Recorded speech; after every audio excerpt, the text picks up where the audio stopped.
All right, we'll get started in just a little bit. I'm going to be giving you some great DIY tips today. I'm in here somewhere. There I am. Going to cover some real good DIY stuff and also pack a machine to go to Arizona. Congratulations, Mindy, in winning. Yeah.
All right, I'm going to see if I can pause this music real quick.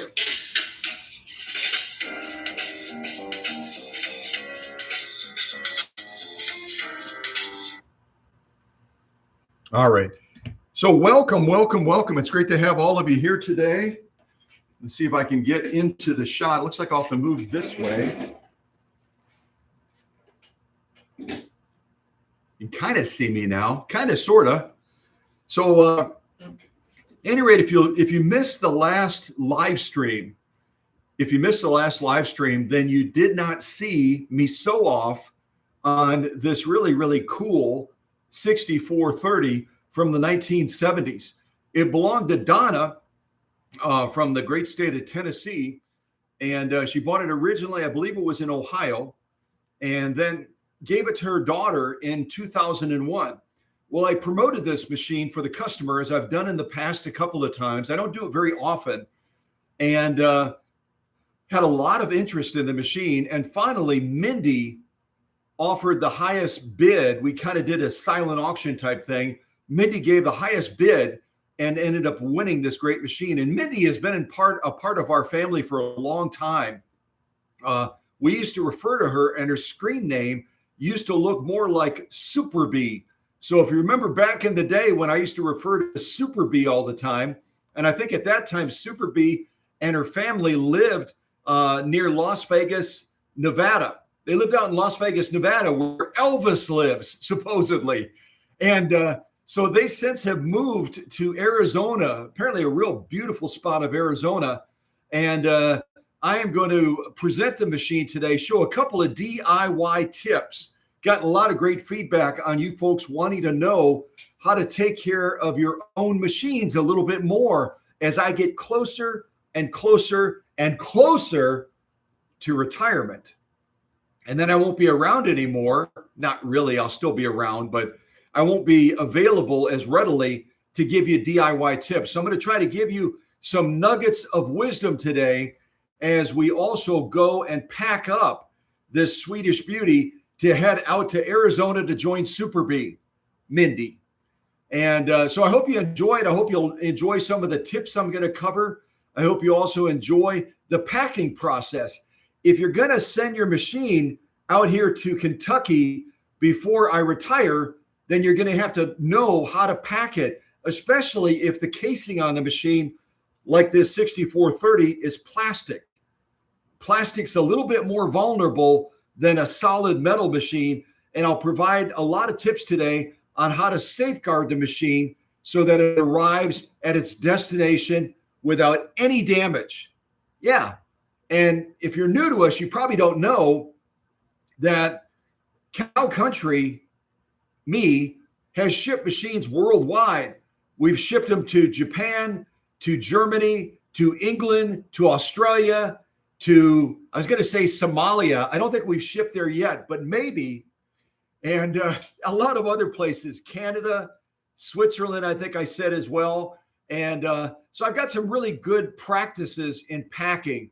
And but I'm open to ideas as well in improving it. We can constantly and without hesitation improve processes. We're never as good today as we will be tomorrow. So with that, blah, blah, blah, blah, blah, let's get going. I'll see if I can move the camera down a little bit closer. We'll do a little bit of DIY on this machine, and then we'll pack her up and get her heading towards Super Bee in Arizona. Ha ha! Yeah. All right, let's get the class officially started. And put on a little bit more music too. And yes, I've got my cool glasses on today. So if you've never seen my cool glasses, I've got a pair of brown ones and I've got a pair of blue ones like this. I get a lot better feedback on the blue ones, but I can't see quite as well. So I might wear the brown ones today. All right, so let's get busy and have some fun. Yeah.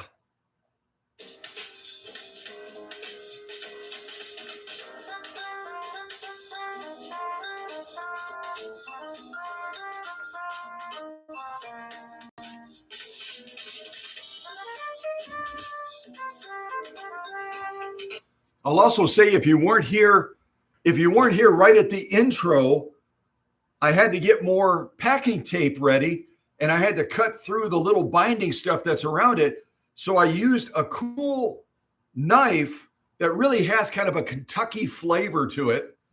It looks like a shotgun or a rifle, but it's got a concealed secret inside of it that would probably make the ICE agents really, really nervous because, yeah, I don't know. I've got my own opinions on those folks. I know they're doing some important work. I get it. We've got some illegals in the country that are bad, bad people, but we also have some innocent civilians as well that have fallen prey to their tactics. So I think they need to change what they're doing. Don't you? What's happening in Minnesota should never, ever happen again. And I'm hoping that the people that are responsible are brought to justice. I'm not going to pull out my soapbox, but I had to say that because it's really been bugging Susie, who is formerly from Minnesota and has seen her city fall into a war zone. And I know it's bothered a lot of other folks on both sides of the aisle on the political realm and a lot of citizens as well. So let's get it right and let's stop hurting people that don't need to be hurt, right? Yeah. Otherwise, Kentuckians are going to get really mad. The Wildcats are wild, and watch out when we get wild. But anyway, this cool little thing, I bought it from a buddy of mine, Jimmy, and it's really a fun thing. I gave one to Susie as well. And you take the safety off, and all of a sudden, you got a switchblade. Yeah, out in Kentucky, we're a little bit wild. So don't be too surprised to see that the wizard has one of these. So does Susie. So at any rate, let's keep rolling. I'll get this machine ready. We'll do some DIY.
Well, I don't know if you can see it from that distance, so I'm going to see if I can move the camera a little bit closer so you can see these areas that I intentionally held off on cleaning. As I was getting ready to present this machine about a week ago or so, certain areas that I normally would service straight away, I held off in doing that so that I could eventually show you how to clean them and how to service them and keep them running well. So we're on the bottom of this 6430 right now. And this area right in here is a critical area of the machine. It's going to have the automatic bobbin winder that disengages the clutch. It's going to have the slow gear. It's going to have the pulley systems. And it's also going to have some critical pivot points that control feed dog drop and everything else. So we're going to be doing a little bit of light cleaning on it. And then we're also going to be lubricating those points as well. I'll do my best to show you on camera, but I know it's going to be a little bit hard to see some of these areas. I might even be able to get just a little bit closer. Let me see if I can.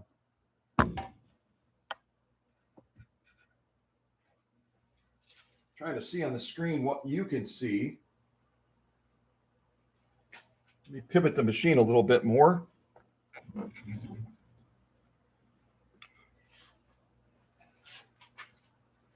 So the first thing you should be able to see is, trying to see what you can see. I might need a flashlight too. Let me see if I can grab my flashlight. There we go. That helps a little bit. I've got a lot of LED lights in here, but it just seems like still there's not enough light. Get the camera over just a little bit closer. So you might be able to see this area right here.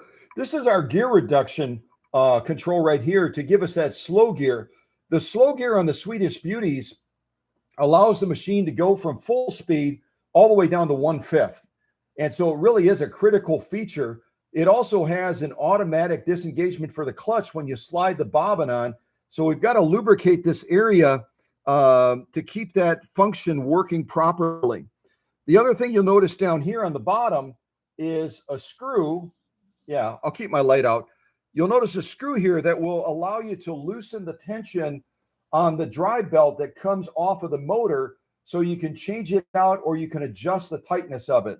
That's what this screw is right here. You also have a serial number on the bottom here, on the bottom of the plate for the machine, but just a number of important things. So I'm going to go ahead and clean this up a little bit, and then you'll see me lubricating different points. I won't be able to show them to you in detail probably because of the lighting, but it's going to be concentrated in this area right here where the gear reduction is, and also cleaning some of these pulleys as well. So I'll put a little bit of music on as I'm doing that, and hopefully you'll be able to pick up some of the tips on this, okay?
All right, let me pause the music for a little bit and give you a close look at the screw that you need to loosen in order to take off the faceplate on this machine. I'll try to get in real close so you can see it. Oh.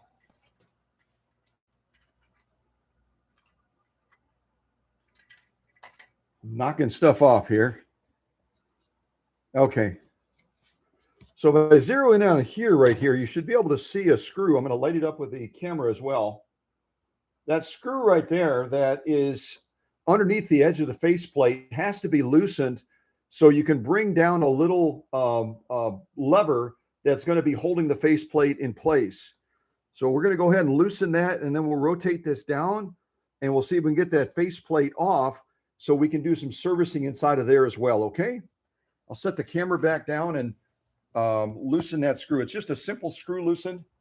So just kind of watch me as best as you can, and then we'll get that plate off.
All right, let me put a pause on this.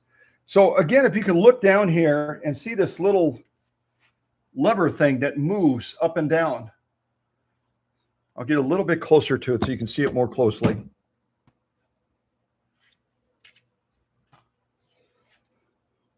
This is what's going to be holding that faceplate into place. As we put the faceplate back on, we're going to be rotating this up like this, and then it's going to be latching into this area of the faceplate right here. It latches into that, and that's what holds it into place when it's on the machine, and then we'll snug that screw back up again. You can use an offset screwdriver to do this if you'd like, assuming the profile isn't too tall, or you can use a screwdriver like this as well. It's a lower profile screwdriver, and this will allow you to get into much, much tighter spaces. This is by Cal for automotive purposes, and you can see that flathead screwdriver can fit into a real small space without bumping into things. So this is a great option. Offset screwdrivers are great as well, but they tend to be a little bit too high in profile. You can see the profile of this compared to that. It's dramatically different. So these are available online. That's where I got mine. And they come with a set of various sizes, Phillips, and also flathead as well. So you can really use it for a lot of different applications in one set. I think it was around $20, something like that. but it does a great job when you're trying to get into really, really small spaces inside of that faceplate, and you don't have enough room to turn with a traditional type screwdriver or an offset screwdriver. So I'm going to work on trying to take just a little bit more off now, the entire cover here, and then we'll be able to see the mechanics of the machine for deeper servicing on it after that. All right, so hang in there.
And what I'm adjusting right now, let me pause the music real quick. What I'm adjusting right now is the take-up spring.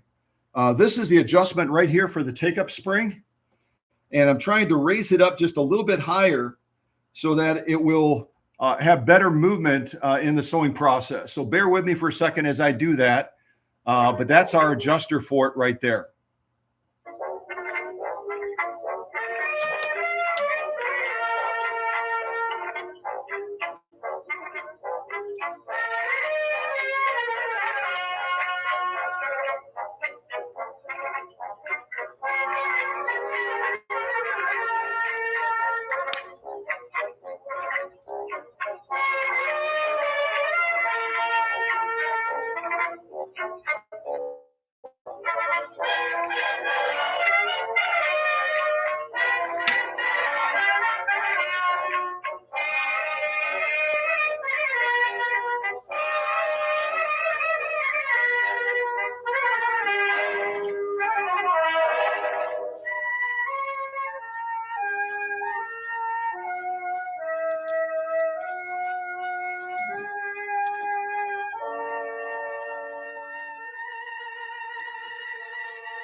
All right. You probably ever have seen before. In order to get in here so we can do a little bit more detailed cleaning, then we're going to have to reassemble it again. And yeah, just kind of follow me as best as you can. I'm doing a lot of digging into this machine that I normally would do off camera. And on camera, it's a little bit more awkward because I'm trying to show you stuff and it's tough. So follow me as best as you can. We'll service it up. We'll put it back on, and then we'll get this machine moving towards getting packed. We'll do a sew off on it real quick after we reassemble it just to verify everything. And then we should be good to go to get it packed up and get it heading towards Arizona. All right. Hope you're enjoying this.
All right, a little interruption on the music. You might see me having this little piece of felt material, and what I'm doing is I'm swabbing between the tension discs. I've got just a little bit of rubbing alcohol on here, and I'm cleaning around the tension disc areas to make sure that there's no debris, there's no lint, there's nothing like that caught in there. And you can use just a soft but stiff material to go in between there. You can use felt, you can use buckram, something like that, in order to swab in between the discs and get them nice and clean, okay? And then oiling to different critical points, the take-up spring, the presser foot lever, and then getting the rest of the mechanism cleaned up before we reinstall it on the machine, okay?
I'm trying to keep my hands out of the way so you can see what I'm doing, but I'm going to show you up close what we're attempting to do right now as we put this plate back on. At the very top of the presser foot bar, there's going to be a little lip right there, if you can see it. Change the camera again. There's going to be a little lip right here, and we've got to get that presser foot controller right on top of it, this piece right here. We got to get that on top of it so that we have the adequate presser foot pressure, okay? So I'm going to be struggling with that for just a little bit. Bear with me. but that's what we want to do. We want to get that in there so that we can have that presser foot pressure down and then adjust it as we need to.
All right, let me pause the music.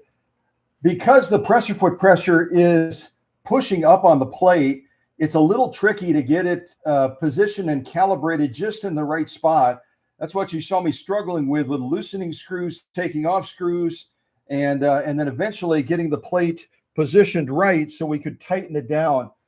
This is probably why a sew-and vac would never, ever try to tackle this, but you saw the parts underneath this plate that we were able to clean and to service, and that's why it's worth the extra effort. I'm usually doing it alone in the workshop. I'm not under the bright lights and the camera, And that always makes it a little bit more complicated, kind of like at the last live stream, where at the very end of the live stream, I was trying to thread the needle. And oh my goodness gravy, you would have thought I was trying to wrestle a bull. It was so difficult to do that. But it's well worth the effort. There's just a series of screws you have to take out to get this plate off, and then push the presser foot down manually so you can get that little control that I showed you on the back of the plate back into the right place again. But I'm going to go ahead and snug everything up now that we have it in place, and we'll go ahead and move forward. I had one other service area I was going to try to show you, but I think I'm going to skip that because I know we're taking longer to get through this than I expected. So yeah, I'll continue to show you more on these machines as I can, but we still have to pack her up, and that's going to take a good amount of time by itself. So, all right, let me get this tightened down, and then we'll move forward and test the machine, and then we'll go ahead and get her packed up, okay?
All right, I'm going to go ahead and pause it again.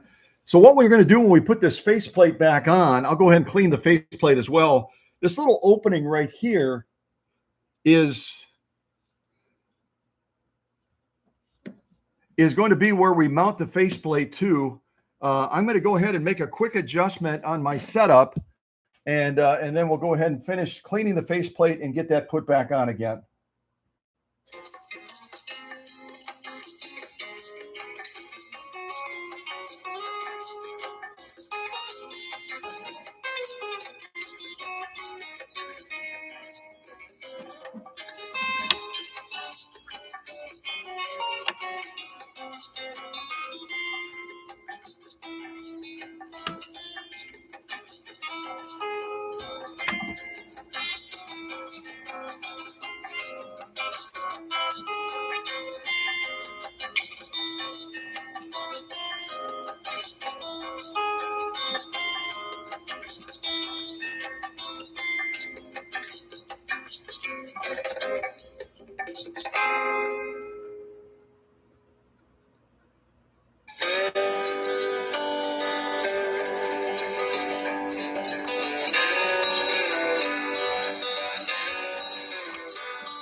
All right, let's see if that works.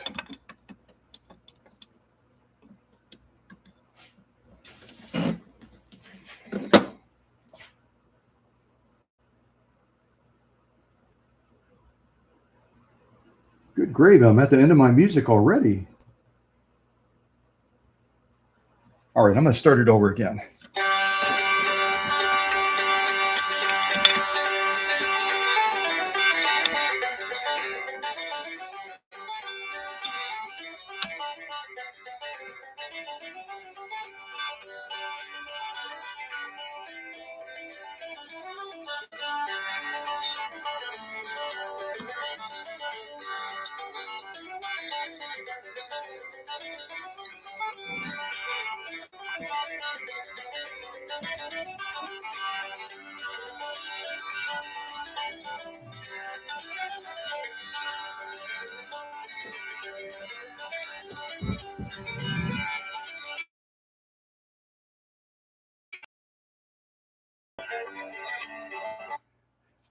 Sometimes things go smoothly and sometimes they take a little bit longer. That's a real tedious point right there where you're trying to get the clearance past the faceplate and get that snap back in and rotate that little locking mechanism back in place again. It's a booger, but we got it. So let me go ahead and snug that up and then we'll go ahead and take the next steps forward.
What I'm trying to do right now is get the take-up spring, the check spring, set properly. When we made adjustments on the inside, it pivoted out of the way a little bit. So I'm going to see if I can move it back into place again, which requires taking the faceplate off again to adjust it. So just bear with me for a second. I want to get it right.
All of that work for a simple little spring.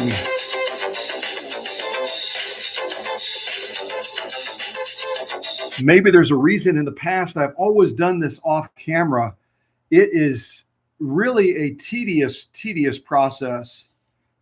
And getting it adjusted just right can be quite a challenge, as you witnessed, as I continue to make adjustment after adjustment after adjustment and could not get it to line up the way I needed it to line up. So lesson learned. I may not demonstrate this again, but you saw some good stuff anyway. Let me see if I can finish getting this set up. We'll make sure that the machine is still stitching well after the maintenance that we did. I had more maintenance I wanted to show you, but I'm going to hold off on that because we have so much further to go to get this ready to be shipped. So thank you for your patience, but you get a better appreciation for the tedious nature of what I have to do behind the scenes to get these machines running as well as you see them run on the live streams. Sometimes it's 2 steps forward, 3 back, 3 forward, 4 back, 5 forward, 10 back, but we ultimately win. So a little bit more music to calm the soul and to make us go, oh, thank goodness.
All right, I'm going to get a little piece of leather, and because I've already tied off the power cord in preparation for packing, you can see that back over here. I'm going to go ahead and hand turn this, and we'll just verify that we're getting some good stitching.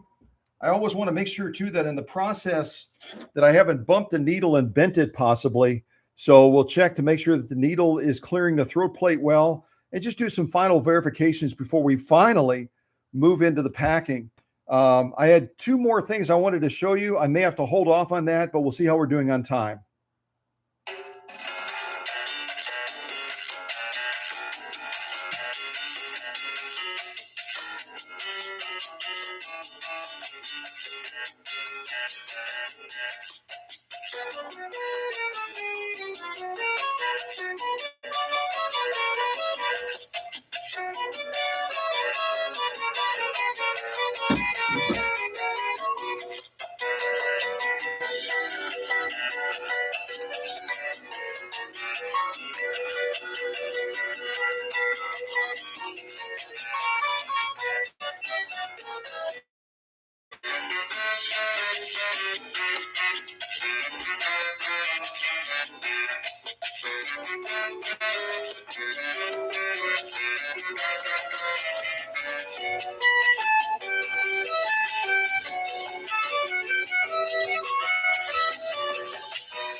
Okay. So we just verified stitching, making sure after the work in the faceplate area that nothing has changed.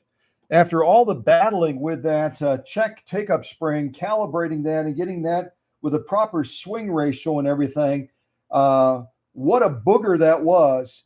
But in the end, we got it just right. The stitching looks spot on. And we're ready to finally now move into beginning to pack this machine for its long journey all the way out to Arizona to join Mindy Super Bee and to have some fun out there with all the other machines that Super Bee has gotten from the workshop. So I'm going to go ahead and get the machine prepped. We have a few steps and then we'll move right into the packing process. I'm going to get my magnetic tray and everything out of the way. I'm going to try to get all my tools out of the way as well, and then we'll move forward. All right? Thanks.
You know what? I will show you one more thing before I put all of my tools away.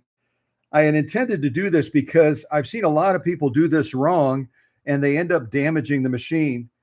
Now, I talked about in the last live stream, I'm going to spin Mindy's machine around. I talked about in the last live stream about it being a little bit tricky to take off this balance wheel. A lot of balance wheels are held on by a bolt or a screw, and they're not that difficult. You take the screw out and it just pops right off. They designed this one so that it's got a tension clamp on it so that you can take off the balance wheel and remove the side plate without having to take the belt off.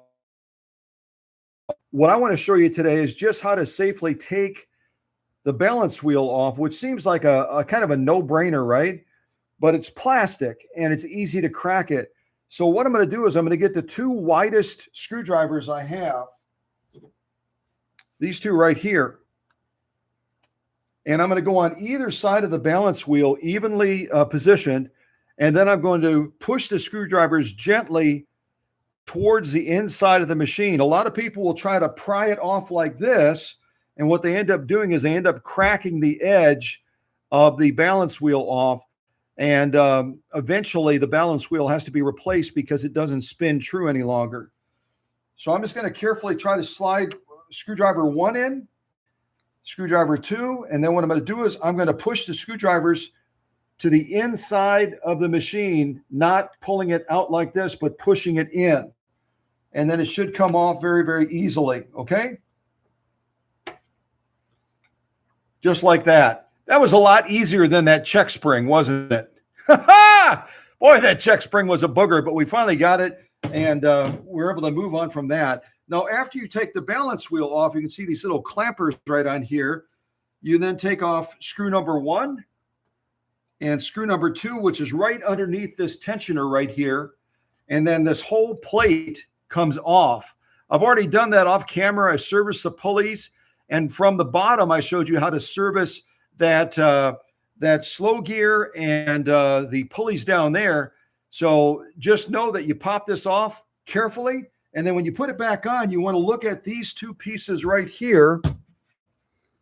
On the balance wheel, you've got two horizontal pieces, and you just want to line up the opening of this with that. And then it should snap back on pretty much straight away. Okay, almost got it. Hold on.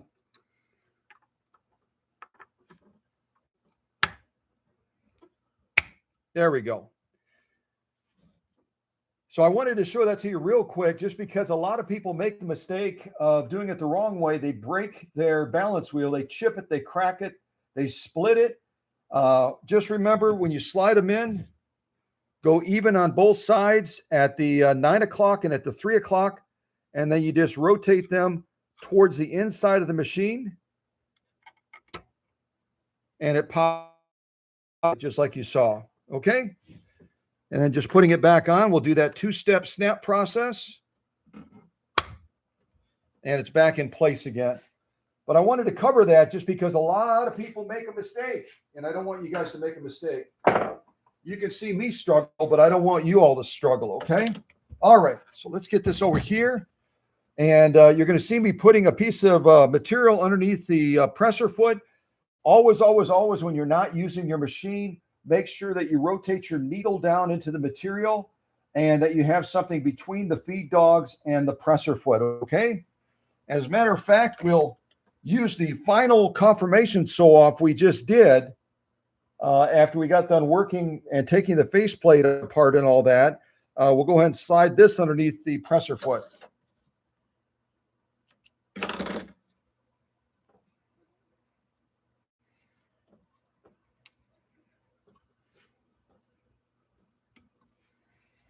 And just hand rotate your balance wheel down back into the material. And then what I do as an extra step, you can see right now our thread is kind of loosey-goosey, is I raise my presser foot just temporarily, and then I rotate my balance wheel to tighten it up.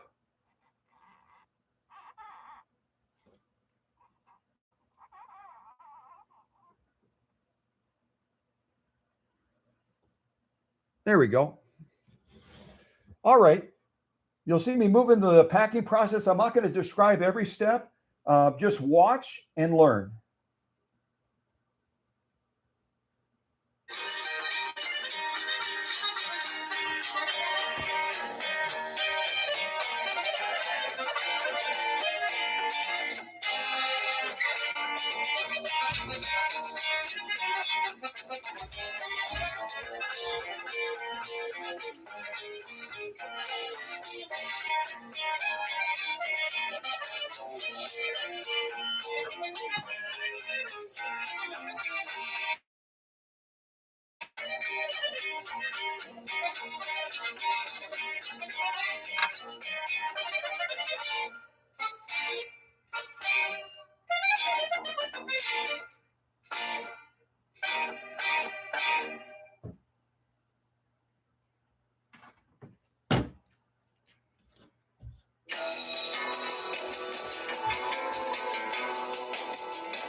It is the season for static electricity, big time. You can see that as I'm trying to handle this stuff. It's kind of like sticking to me and moving and everything else. And just a reminder, you can get a small little bottle like you saw me using earlier, and you can spritz the carpeting or the surface. You have like a cloth area that your machine is sitting on, spritz it with a little bit of water, and that will take that static electricity out of the equation so that you can work more easily, and your machine won't have issues with thread feed and everything else. Instead, it can even get into your thread, and then it'll cause you to have jams and bunches and everything else. So try to keep your work environment in the winter time a little bit extra moisture in there, whether you spritz it or whether you run a humidifier on, help you a lot.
In a lot of instances, you'll see me pack the foot controller in the harp space area. But because of the size of the foot controller for the Husqvarna Viking machines, it's really not going to fit in there unless I really kind of jammed it in there. So we're going to wrap this separately, and then I'll put it in the tote with the sewing machine, but probably not inside of the case itself. So sometimes you have to adapt your ways depending on clearance and space. In this instance, we have to do that.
My phone keeps going into sleep mode, which is really irritating. But you might have noticed what I did is I took all of the goodies, the attachments, the buttonholer, and also the needles and such, and I pulled them out of the little caddy that goes underneath and adjacent to the free arm. A lot of people would just throw them in there like that, but then they get banged around. They're not stable. So we're going to go ahead wrap them separately, put them in a bag, and then we'll put them into the tote along with the foot controller, etc. Things are going to get jostled along the journey all the way out to Arizona. So we want to try to keep them from getting banged around and causing damage or getting damaged themselves. So hopefully that makes sense as you're watching me do this. It's taking a little bit of extra precaution to ensure that things arrive. I'm too tall. Things arrive as safely as they can and without damage. Okay? Yeah.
And what I'm doing real quick here before I bubble wrap the machine itself inside of the case is I'm making a quick visual inspection to see what our clearance is, how much clearance we have. We've got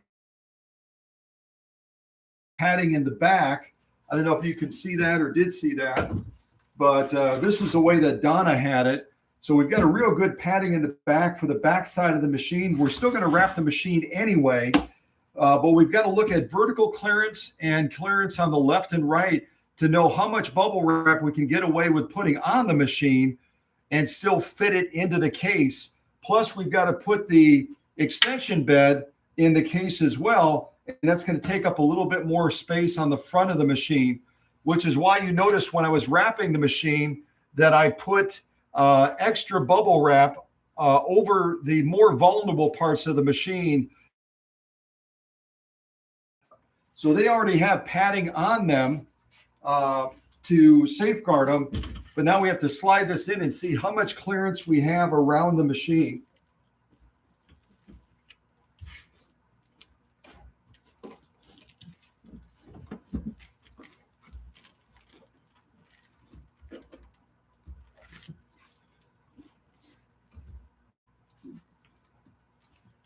And that's as far back as I can go with it because of that that egg carton type padding that's in there. We'll see how we do on space. We may end up taking that egg carton padding out of there. It's really, really nice. But if it makes it impossible to get the machine all the way inside and getting it properly, then we may have to do that. All right, a little bit more music to try to wiggle this baby in.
So you notice me trying to position it right. I'm going to go without the egg carton stuff, but I might put it on the bottom of the machine just as a little bit of extra cushion along with the packing peanuts. And then we're going to be bubble wrapping the case as well. But taking out that egg carton padding will give us just a little bit, well, it'll give us quite a bit more, actually, quite a bit more padding behind there. And I understand putting it behind there, but we're going to be able to fill that space very easily, bubble wrapping it. And unless you're going to be storing the machine on its side, this isn't doing a whole lot of good to protect the machine. Only if you're storing it in a laying position like this with the back down would it protect the cam stack and the cam itself. So I think we're going to take a different route. And yeah, we'll use this for something else.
Aha, there's the end of our tape.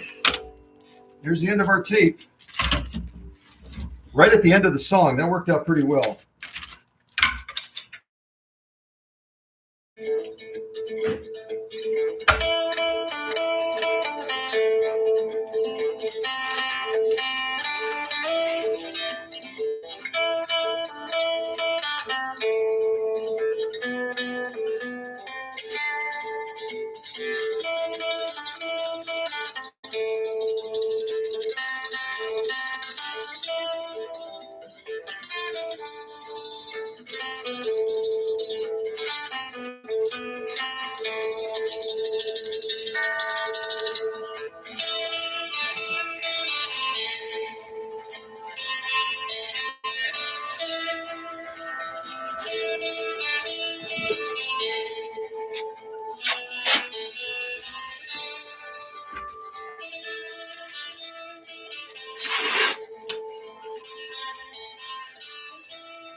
So I've already stretch wrapped this just like I did the machine, but now what I'm going to do is I'm just going to protect a couple of the more delicate parts on this extension bed. There's a plastic locking mechanism here, and then the piece that attaches and slides onto a peg on the rear of the machine. Both of these are, And that would have been characteristic of the 1970s. A lot of things that started out metal, all of a sudden went plastic.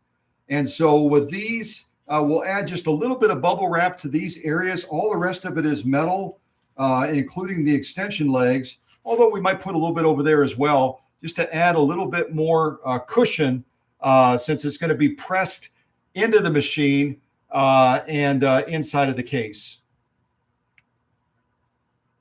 I'm restarting my music again. You're going to learn all these songs. You will. The whole thing.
All right, so we have 3 layers of bubble wrap around the machine that's going to be inside of the case. Once we get it into the case, we're going to be stretch wrapping the case itself. Locks themselves are ratcheted down so that they can't pop open. And then we're also going to be bubble wrapping the outside of the case as well, and also creating that pad and cushion on the bottom of the machine. Since we don't have enough clearance to put a lot of padding underneath this machine and still have it fit in the tight constraints of the case, we're going to go ahead and create that cushion on the exterior of the case that the machine will be riding in. And that'll be more than sufficient. I've shipped a lot of machines that way. All right, let's continue.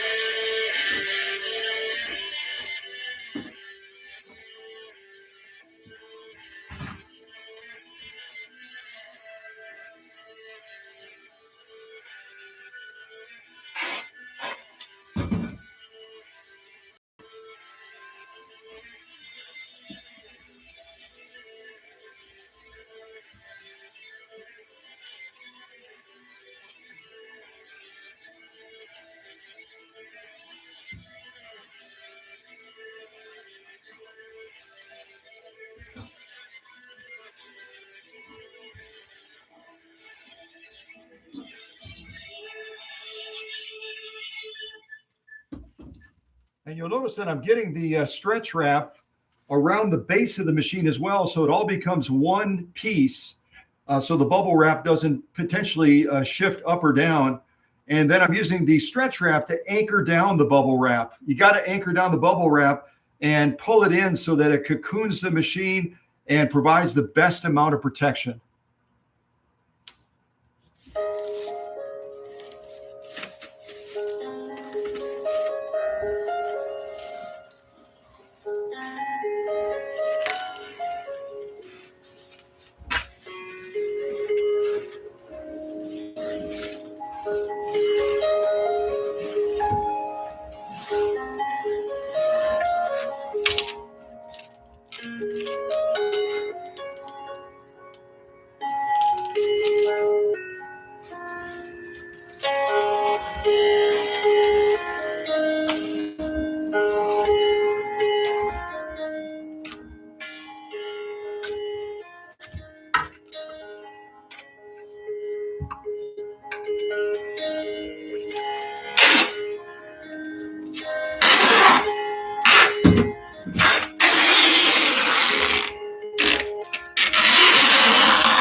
All right, let's check for clearance real quick now.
So you can see we measured it right.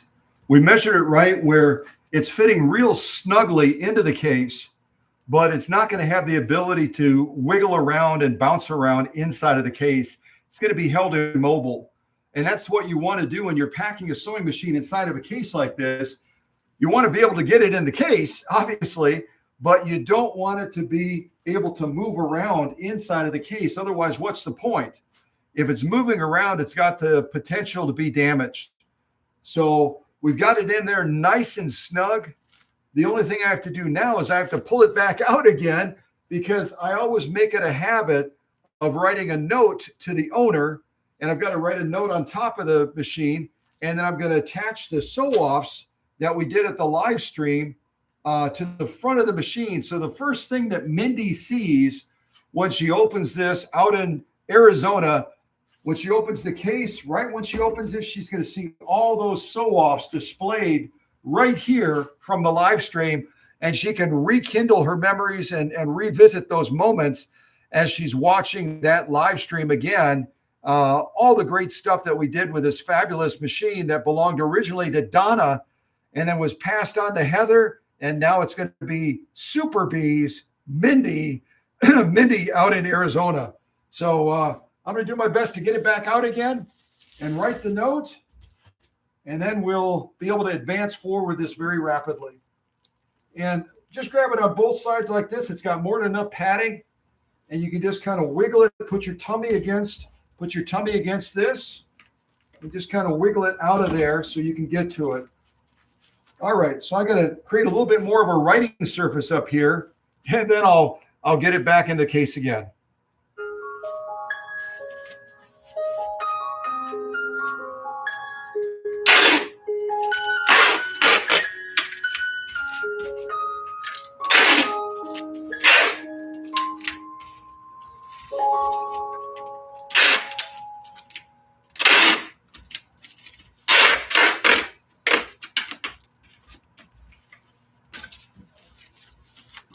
There we go. That should be good.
If you have eagle eyes, you can probably read that. Otherwise, that's a note to Mindy. All right?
And you can see now why we can't put the foot controller in there. Some of the earlier cases, I should say, like for the 21Es, 21As, had little cubby spaces that were built into the back of the case where you could put your accessory box, you could put your foot controller. The later models that came out in the late 1960s, 1970s, they took that cubby space out of there. Why? Because it was probably a lot more expensive to build a case that way, right? So we're going to store all the other items in the tote to keep them safe once we bubble wrap them. And then we'll get all of this tucked into that tote. And yeah, it's a process, isn't it?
Oh, if you didn't see this at the live stream,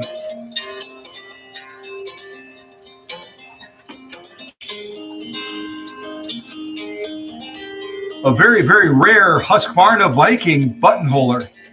First one I've ever seen in all the years that I've done this. And it's got the instructions, and what a treasure. What a treasure.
And I'll just show you real quick. I'm also going to position the bubble wrap so that the bubbles are pointing out.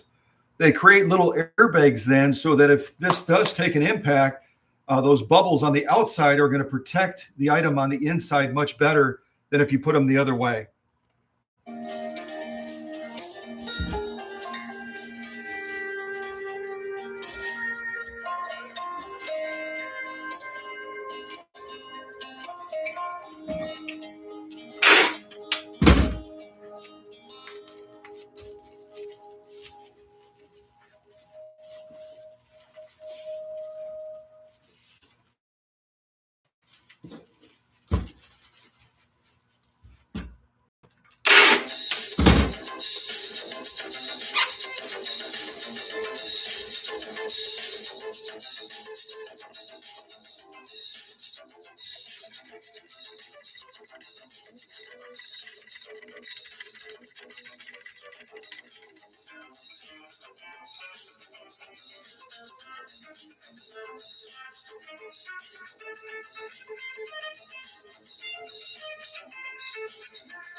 All right, we're going to be wrapping in this live stream pretty quick.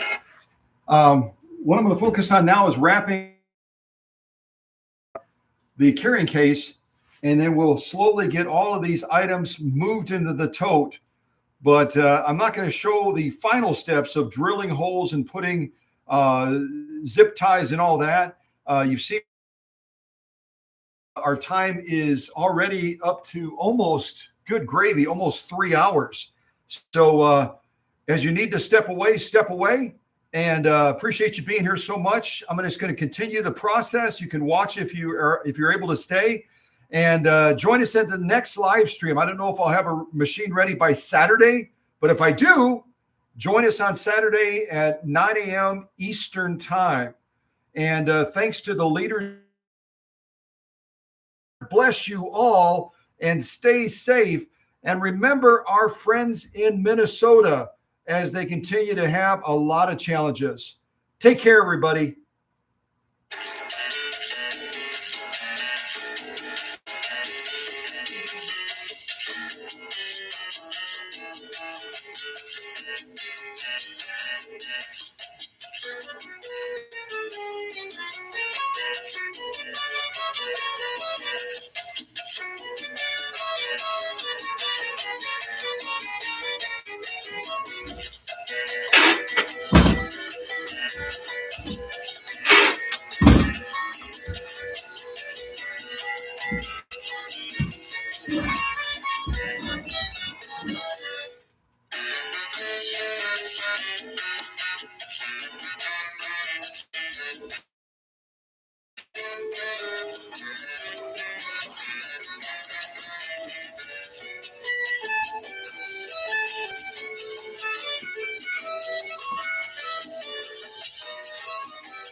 Well, if you're still with us, I'm impressed. I'll tell you that right now. Packing is exciting for me because it means closure and finalization for that machine that has gone through a very, very detailed, complex process and is going to be heading to its brand new home now out in Arizona. But to all of you watching, hopefully the music helps make it even. We're nearing the finish line in the packing process. Again, if you have to step away, I understand. And I hope you'll join us at the next live stream, which may be this Saturday, depending on how things go. I'm going to be focusing on trying to get some of these rotary machines done and might have those done in time. Maybe not. All right. Take care, everybody. God bless. Enjoy.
All right, everybody. Well, I'm going to finish the process. And again, thanks for joining us. It looks like people hung on until the very end, which is really impressive. So make sure you say goodbye to your new friends. Hopefully you made some new friendships. God bless. I'm going to wrap it up now. All right. Take care.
All right. Take care, everybody.